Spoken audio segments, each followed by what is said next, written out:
My name is Katrina Salazar, and I would like to welcome you all to the California Board of Accountancy Legislative Committee.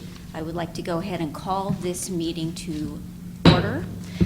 I am temporarily taking the acting chair role for Xochitl Leon, as she is unable to attend. So I would like to go ahead and mention that, and also prior to roll call, where we will establish our quorum, would like to acknowledge that we have Michael Savoy also temporarily on the committee, so that, again, we can conduct business in accordance with our required rules. So with that, I would like to say thank you for being here and participating in our legislative process. And with that, I would like to ask for the roll call. If we could start at this side. Luz Molina Lopez. Carola Nicholson. Kathleen Wright. Katrina Salazar. Michael Savoy. Thank you. And with that, we do have a quorum. The first item of business today is the adoption of the minutes of the May 17th, 2018 Legislative Committee meeting. Those are in your blue sheets as item B. Do I have any members that would like to make a motion on accepting the minutes? I make a motion to accept the minutes. Thank you, Liz. Do I have a second? Okay, thank you with that. Are there any additional comments or discussion and edits from the committee members? Okay, hearing none. Are there any comments from the public on the minutes? And absent comment, I will now call for the vote. Luz Molina Lopez. Yes. Carola Nicholson. Yes. Kathleen Wright. Yes. Katrina Salazar. Abstain? And Michael Savoy. Abstain. Okay. Thank you. With that, the motion passes and the minutes are approved. Item 2 is the California Board of Accountancy Legislative Tracking Chart. This is a written report only, but I will mention that it was updated recently with a minor correction to it, and so that document is available in the items being handed out here at the meeting, and has also been uploaded for those that are following online or through the webcast. All right. Item 3 is the update, discussion, and possible action on legislation of which the Board of Accountancy has taken a position. So I would like to introduce and turn the tables over to Nushin Arley. Take it away. Good morning. Would you please pronounce your last name? Movasagi, it's fine. Movasagi, thank you. Good morning, Madam Chair, thank you, and members. I'd like to begin by highlighting some key dates remaining in this year's legislative cycle. The legislature will return from summer recess on August 6th. August 31st is the last day for the legislature to pass bills. September 30th is the last day for the governor to sign or veto the bills.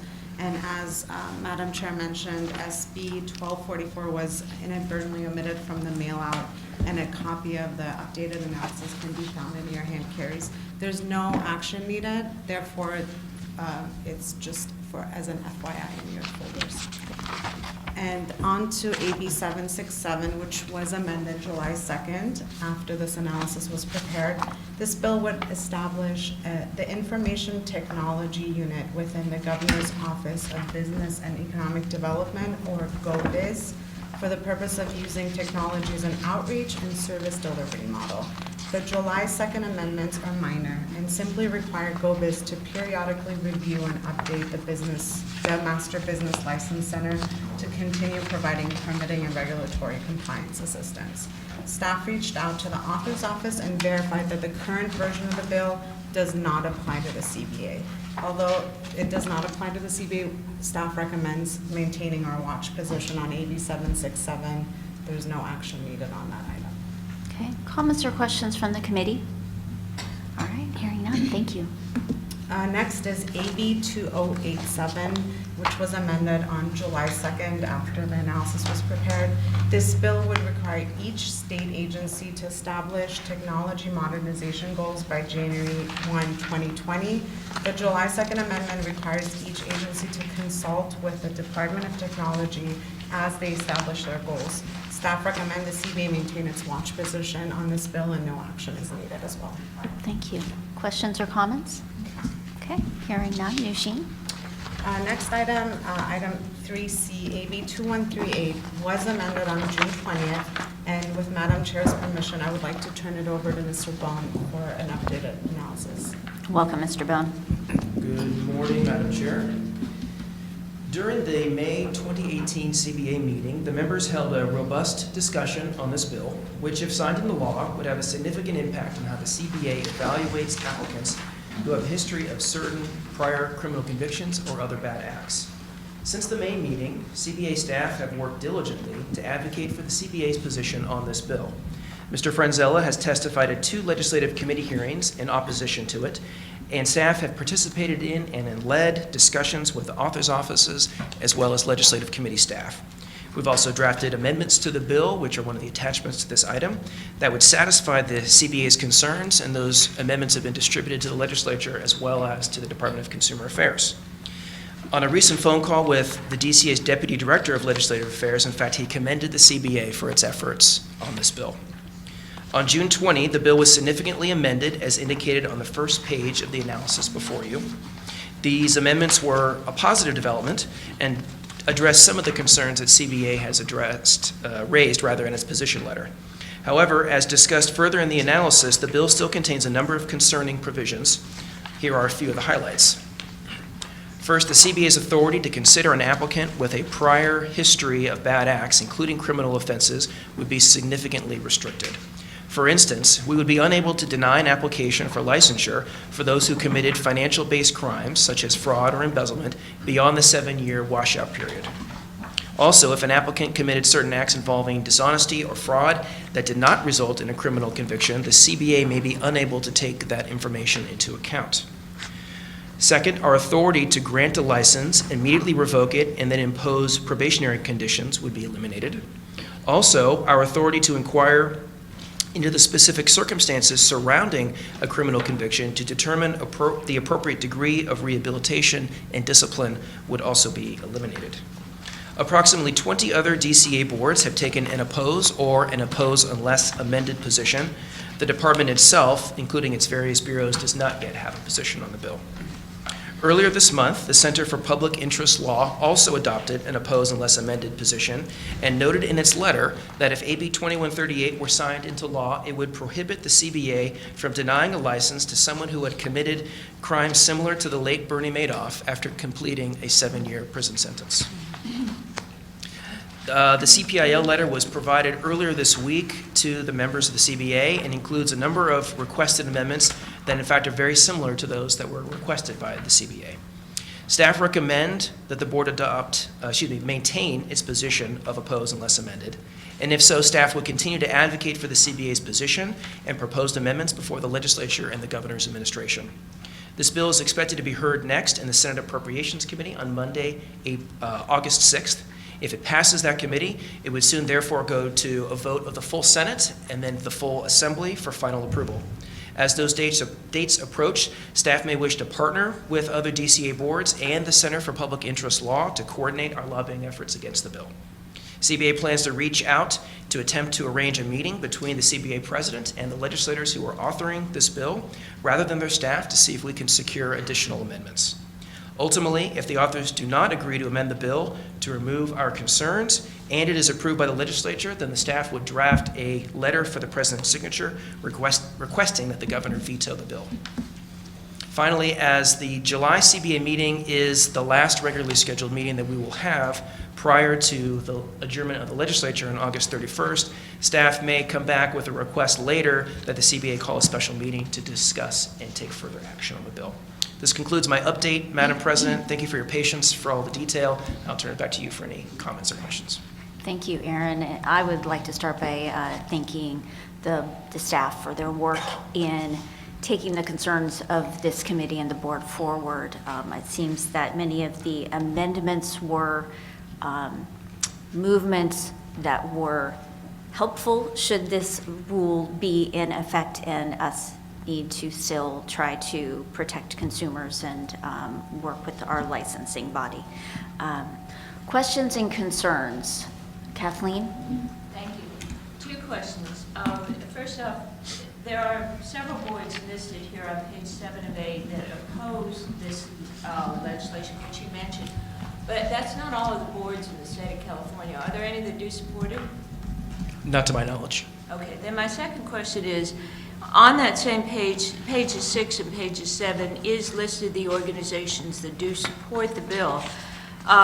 Is it possible to summarize what their primary reasons are for supporting the bill? My guess is that in light of conviction, so to speak, and rehabilitation, that certainly the focus of, now I'm only assuming that someone like the San Francisco Public Defender's Office would be the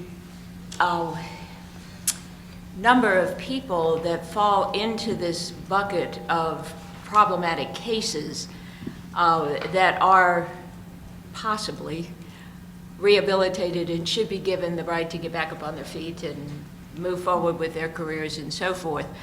And is that the primary concern of the group that supports this? In other words, going back over the years, and this is totally unrelated to accounting, but the jail system is overcrowded, so we let people out, so we have facilities to properly house people that are incarcerated.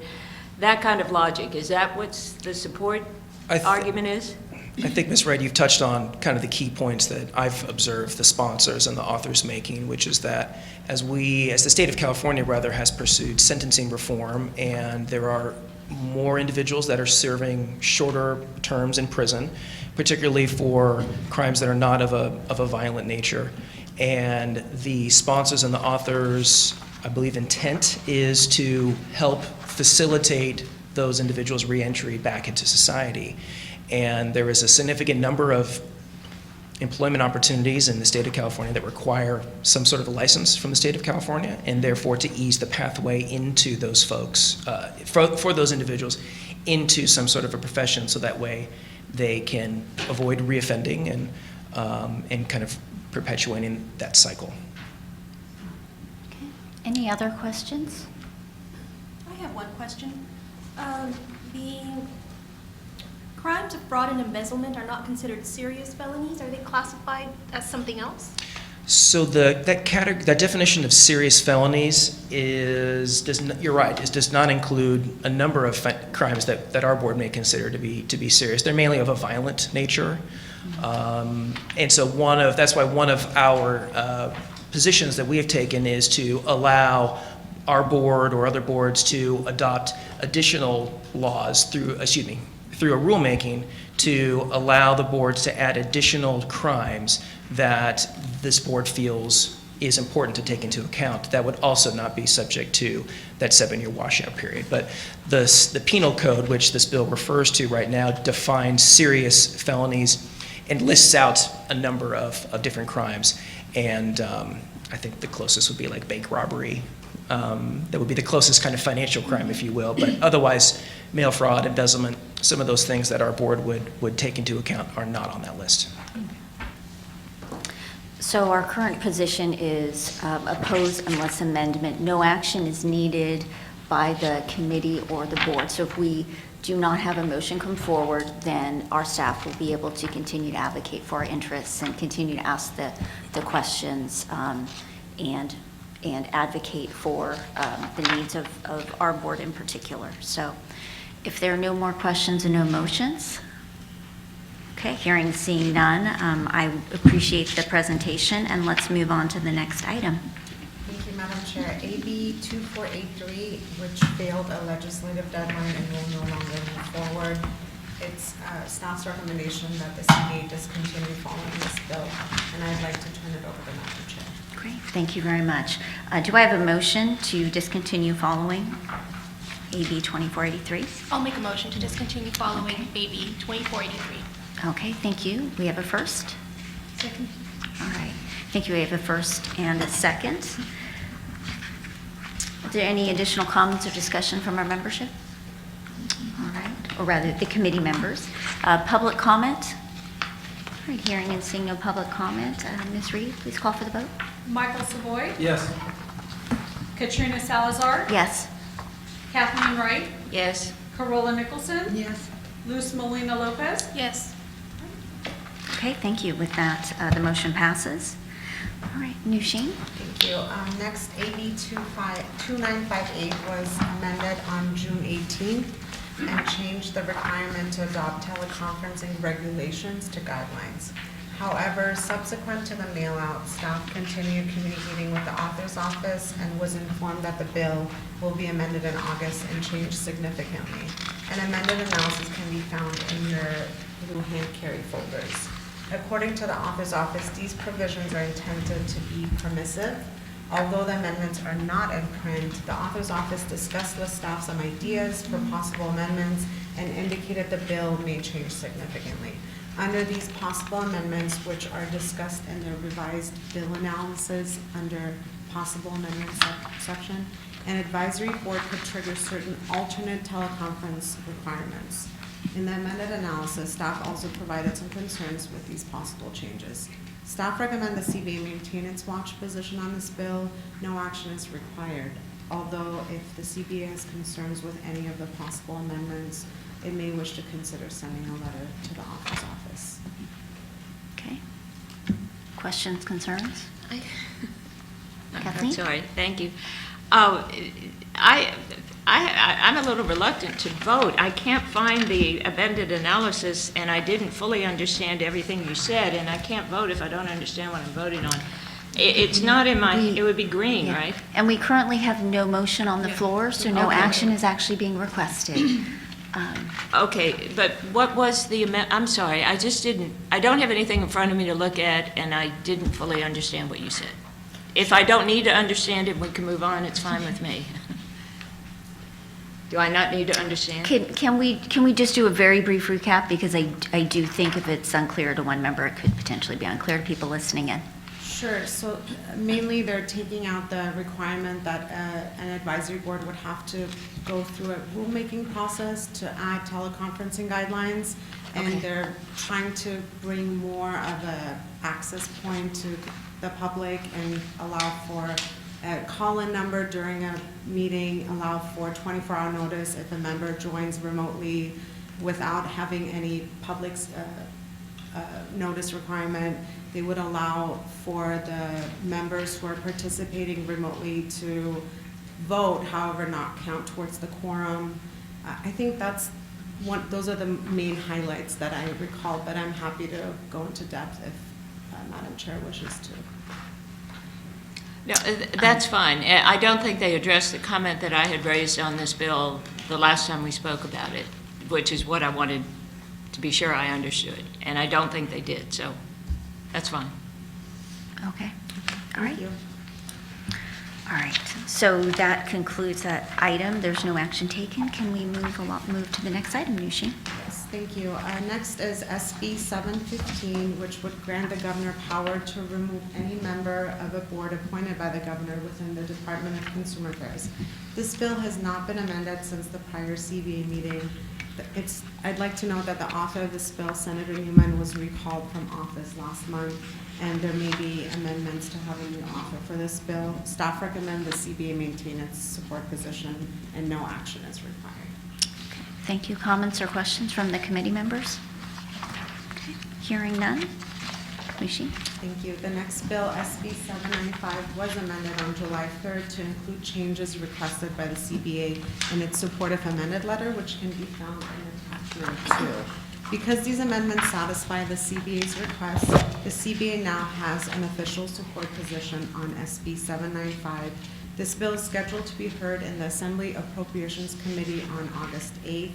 Staff recommend the CBA maintain its support position. No action is needed.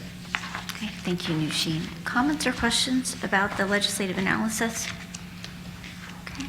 Hearing none. Thank you, Nushin. Proceed. Next, item 3H. Since the May CBA meeting, SB 984 was amended to clarify that the term woman means an individual who self-identifies her gender as a woman and delays the effective date of the requirement to have a certain number of women board members until January 1st, 2024.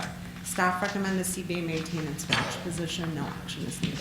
I have a question on this one. Yes. Do you know why this date was moved out so far to 2024? I don't, but I'm happy to find out. I was just curious. So this is a new amendment to this version, it wasn't at this date in the previous version? No, it was 2019.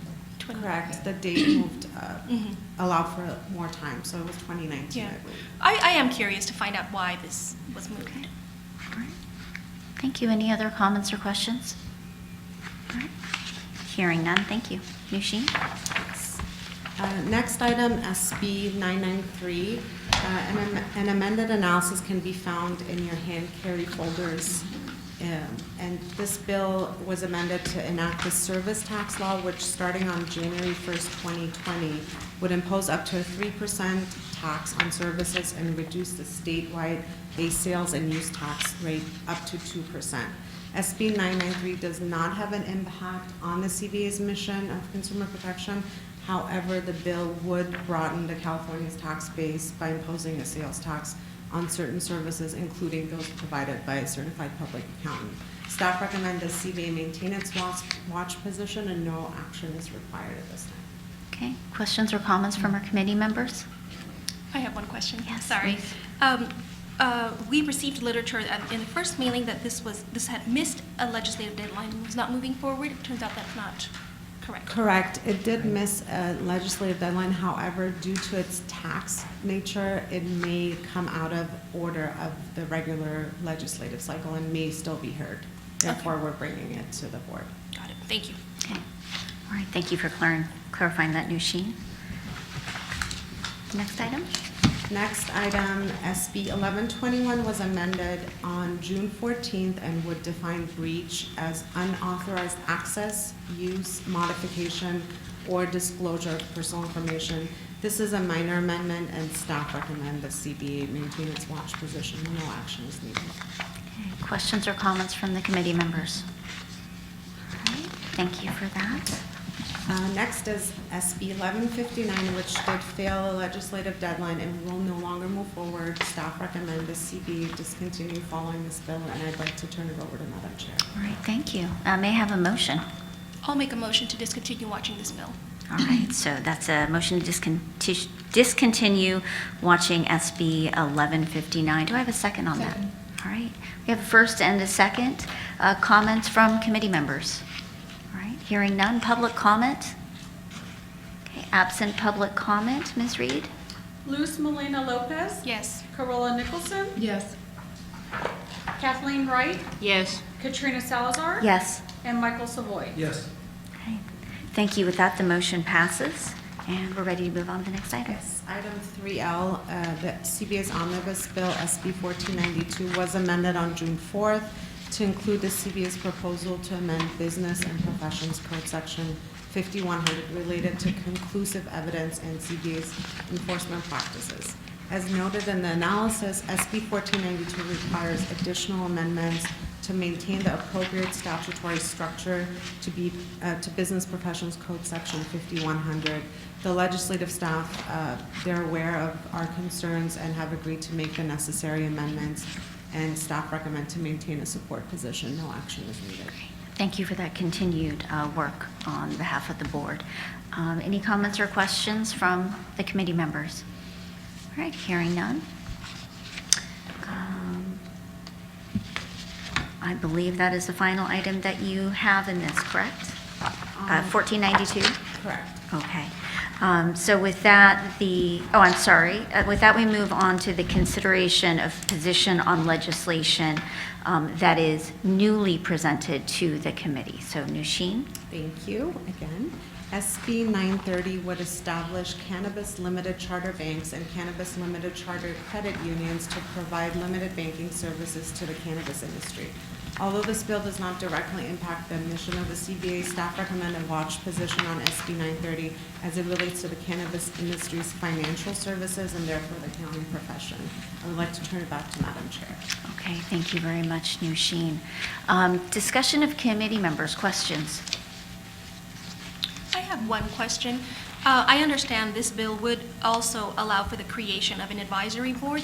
Is there not an advisory board currently for the changes regarding cannabis in the state? I believe, Do you- Madam Mayor. I don't, the board that they're proposing in this bill, I do not believe exists. whether there's other types of boards related to the cannabis industry I'm not aware of, we certainly could research it, but this particular board would be new. Thank you.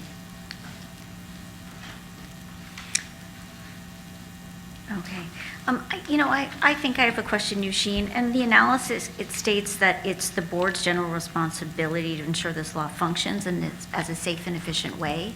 So, referring to the California Board of Accountancy, can you maybe flesh out a little more? I understand that this applies to licensees or to a group that our licensees would provide services to or may provide services to, but how is this different from any other banking legislation? And in the past, has this committee taken a position on banking legislation in general? From my knowledge, it's very limited. The bill states it's so that there's not a lot of cash flow between the industry for paying rents, permits. So it's a very limited scope of banking that applies to the industry. And I don't recall, I'm going to turn it over, but in my time, I don't recall any banking bills that we may have taken a position on, but I'd like to turn it over to. I'm not aware of any either. Okay. I'm trying to very clearly understand the direct connection that we have. Kathleen? I'm not going to profess to be an expert, but generally speaking, with a bank, you have to be chartered either by the federal government, which is under the Federal Reserve, which this would not be, or you have to be chartered by a state. And so this would be a state national bank, is what they're proposing here. And the reason that the existing state national banks are very reluctant to accept deposits for this industry are because that puts them under bank secrecy laws and all kinds of enhanced reporting. What I'm not clear about with this particular type of a chartered bank would be how they're going to get out from under the reporting under the bank secrecy laws that apply to state chartered banks generally if they deal with this industry, which is basically accepting money and deposits from drug dealers. I think it's a very good idea, but I'm not sure how that question is answered, and I didn't see much of a discussion in here. I'm not aware of that, but I can definitely reach out to the office. I mean, it's kind of outside the scope of this board, but that has been the issue all along with this function. I don't want to ask you to do a lot of unnecessary work, but Certainly. there's an issue here. So any other comments or questions about the legislative analysis that's been provided? No? So with this, this is a new item in front of the committee, and there are a variety of actions that can be taken. There is a staff recommendation to watch it, acknowledging that the bill doesn't directly impact the mission, but it does relate to the cannabis industry's financial services, and therefore indirectly relates to our profession of which we license and regulate. So in order to take an action, we would need a motion by the committee. The committee can choose to decline to take any action as well. I make a motion to maintain a watch, or to begin a watch position on this SB 930 bill. And I would second it. Okay, so we have a first and we have a second. Are there any additional comments or discussion from committee members? Okay, from the public? Okay, hearing none, I'll now call for the vote. Michael Savoy, Yes. Katrina Salazar, Yes. Kathleen Wright, Yes. Carola Nicholson, Yes. and Luz Molina Lopez. Yes. Ms. Bowers? And just for clarification, was there additional research that you wanted staff to perform on this particular bill? No, I could, I'm sorry, am I speaking out of turn? Oh, no, please do. No, I can follow up on my own and research this independently. That's fine. It's not directly related to the board. Okay, thank you. Okay, all right, thank you.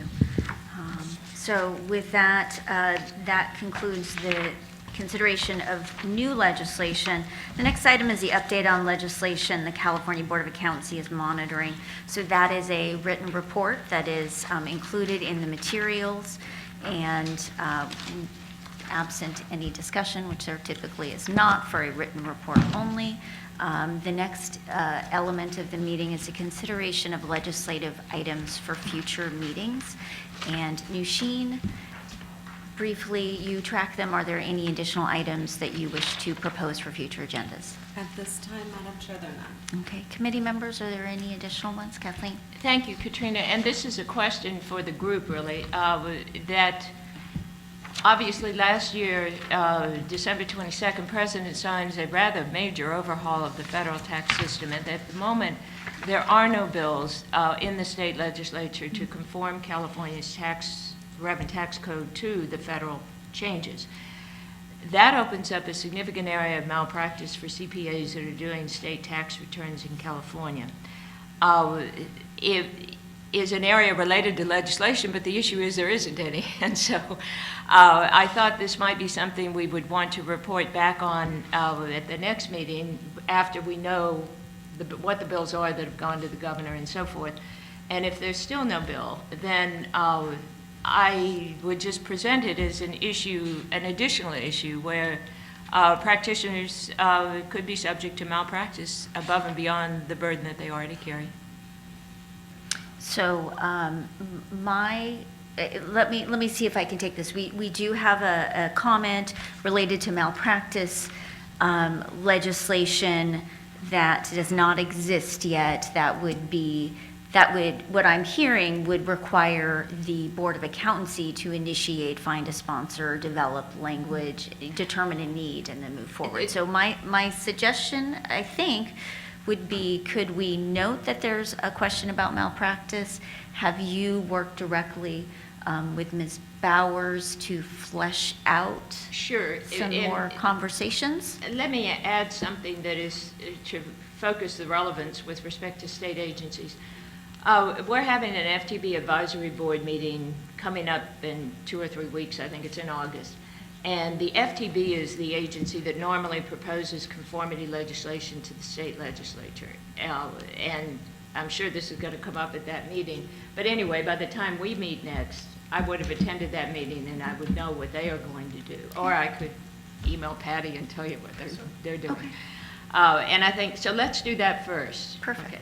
And then, if nothing happens, my comment here is not to propose legislation from this group, but rather just for the group to be aware that this is another area where practitioners certainly need to be on notice that they're doing a whole separate tax return for state purposes as opposed to what they're doing for federal if there is no conformity. Thank you for clarifying. I think that's really helpful. So I do think that is an area that staff can be aware of. The malpractice is clearly of concern to the committee. And so with that, are there any other additional legislative items?